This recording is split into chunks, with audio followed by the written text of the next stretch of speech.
முருகன் வழிபாடு தமிழ் சமூகத்தின் தொன்மையான வழிபாடு. சங்க இலக்கியத்திலேயே முருகன் வழிபாடு பற்றிய தகவல்கள் காணப்படுகின்றன. தொன்று தொட்டு பூச திருநாளில் முருகப்பெருமானை வழிபடும் வழக்கம் இருந்து வந்துள்ளது. இந்த நன்னாளில் முருகப்பெருமானுக்கு மட்டுமின்றி ஏராளமான கடவுள்களுக்கும் இது ஒரு சிறப்பு வாய்ந்த நாள் என்று நம்மில் பலருக்கும் தெரியாது. தைப்பூசத்தின் சிறப்புகள் என்னென்ன என்று இந்த பதிவில் பார்க்கலாம். தைப்பூசம் ஆண்டுதோறும் தை மாதம் பூச நட்சத்திரமும் பௌர்ணமி திதியும் கூடி வரும் நாளில் கடைபிடிக்கப்படுகிறது. 27 நட்சத்திரங்களில் 8வது நட்சத்திரம் பூச நட்சத்திரம். இவ்விழா முழு நிலவு பூச நட்சத்திரத்திற்கு வரும் நேரம் நடத்தப்படுகிறது. இது முருக வழிபாட்டிற்கு மட்டுமின்றி சிவ வழிபாடு, சக்தி வழிபாடு, குரு வழிபாட்டிற்கும் மிகவும் உகந்தது ஆகும். தைப்பூசம் மிகவும் சுபிக்ஷமான நாள் என்பது நம்பிக்கை. எனவே அன்று தொடங்கும் நல்ல காரியங்கள் எதுவானாலும் சிறந்த பலனை கொடுக்கும் என்பது தொன்று தொட்டு வரும் நம்பிக்கை. ஆண்டிக்கோலத்தில் இருக்கும் முருகனுக்கு அன்னை பார்வதி தேவி வேல் வழங்கிய நன்னாள் தைப்பூசம் ஆகும். முருகப்பெருமான் வள்ளியை மணந்ததால் தெய்வயானை அம்மை ஊடல் கொள்ள அதை முருகப்பெருமான் தீர்த்த நன்னாள் இது என்பதால் திருவூடல் விழா இந்நாளில் முருகப்பெருமான் ஆலயங்களில் நடைபெறும். மயிலம், விராலி மலை ஆலயங்களில் இந்நாளில் தோன்றும் முருகப்பெருமானின் மயில் வாகன சேவையை காண்பது பிறவி பிணியை தீர்க்கும் என்பார்கள். முருகப்பெருமானுக்கு உகந்த நாளான தைப்பூச திருநாளில் முருகன் குடியிருக்கும் கோயில்களுக்கு பாத யாத்திரை செல்வதும், காவடி சுமப்பது, வேல் குத்துதல், அலகு குத்துதல் போன்ற நேர்த்திக்கடன்களையும் செய்வது பக்தர்களின் வழக்கம். முருகப்பெருமானுக்கு 16 விதமான காவடிகள் எடுப்பது இந்நாளைய விசேஷம். பால் காவடி, பன்னீர் காவடி, புஷ்ப காவடி, சர்க்கரை காவடி, தீர்த்த காவடி, பறவை காவடி, மச்சக்காவடி, மயில் காவடி என ஒவ்வொரு காவடிக்கும் தனித்தனியே பலன்கள் உண்டு என்பர். இந்நாளில் வேண்டி வழிபடும் அன்பர்கள் கல்வி, செல்வம், ஞானம் மூன்றிலும் சிறந்து விளங்குவர் என்பது ஐதீகம். இரணியவர்மன் என்ற மன்னன் தில்லையம்பதியில் பல்வேறு திருத்தொண்டுகள் செய்து ஒரு தைப்பூச நாளில்தான் ஈசனை நேருக்கு நேர் சந்தித்து பெரும் பேறு கொண்டான் என்கிறது தில்லை புராணம். சிவபெருமான் உமாதேவியுடன் இருந்து சிதம்பரத்தில் ஆனந்த நடனமாடி தரிசனம் அளித்த நாள் தைப்பூசம் என்பர்.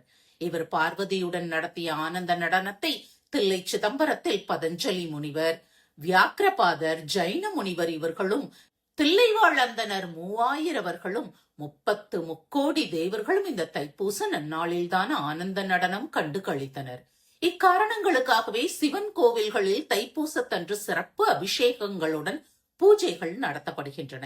தைப்பூச நாளில்தான் சப்தகன்னியருக்கு ஈசன் காட்சி அளித்து வரங்கள் அளித்தார் என குளித்தலை கடம்பவனநாதர் தல வரலாறு கூறுகிறது. சோழர்கள் காலத்தில் தைப்பூச விழா கூத்துக்கள் நடைபெற்ற ஒரு கேளிக்கை விழாவாக இருந்துள்ளது. இதை திருவிடைமருதூர் மகாலிங்கேஸ்வரர் கோயில் கல்வெட்டுக்கள் கூறுகின்றன. திருஞான சம்பந்தர் அங்கம் பூம்பாவையை திருப்பதிகம் பாடி உயிரோடு எழுப்பிய அற்புதம் நடைபெற்றது தைப்பூச நன்னாளில்தான்.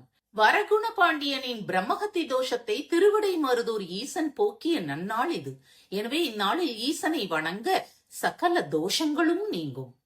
பூச நட்சத்திரம் குரு பகவானுக்கு உரியது என்பர்.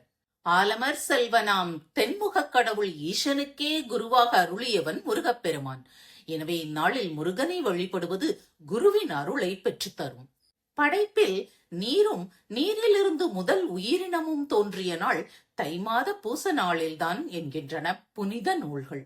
அதனாலேயே இந்நாளில் ஆலயம் தோறும் தெப்போற்சவம் நடைபெறுகின்றன. வேல் வேறு வேலவன் வேறு அல்ல. பிரம்ம வித்யா என்று போற்றப்படும் ஞான வேலை குமரன் சக்தியிடம் பெற்ற நாள் இந்நாள்.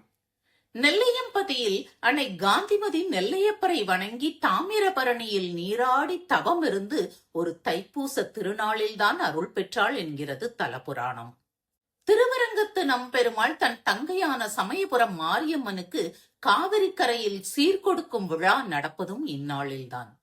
வள்ளலார் ராமலிங்க சுவாமிகள் ஒளி ரூபமாக இறைவனோடு கலந்த வடலூர் மேட்டுக்குப்பத்தில் தைப்பூச நாளில் லட்சக்கணக்கானோர் கூடி வள்ளலார் விழாவை கொண்டாடுகின்றார்கள். எந்த காரியத்தையும் பூசத்தில் செய்தால் அல்லது தொடங்கினால் பூர்த்தியாகும் என்பார்கள். அதனால் திருமண தடை உள்ளவர்கள் பூச நட்சத்திரத்தில் திருமண பேச்சை தொடங்கினால் விரைவில் திருமணமாகும் என்பது ஐதீகம். புதிதாக கல்வி தொடர்பான பணிகளை தொடங்குபவர்கள் தொழில் தொடர்பான ஆலோசனை பெறுபவர்கள், திருமண வரன் பார்க்க துவங்குபவர்கள் இந்த நாளை பயன்படுத்திக் கொள்ளலாம். அதேபோல் முருகப்பெருமான் செவ்வாய்க்குரிய அதிதேவதை என்பதால் பூமி தொடர்பான விஷயங்களையும் இந்த நாளில் துவங்கலாம். வெற்றிவேல் முருகனுக்கு அரோகரா.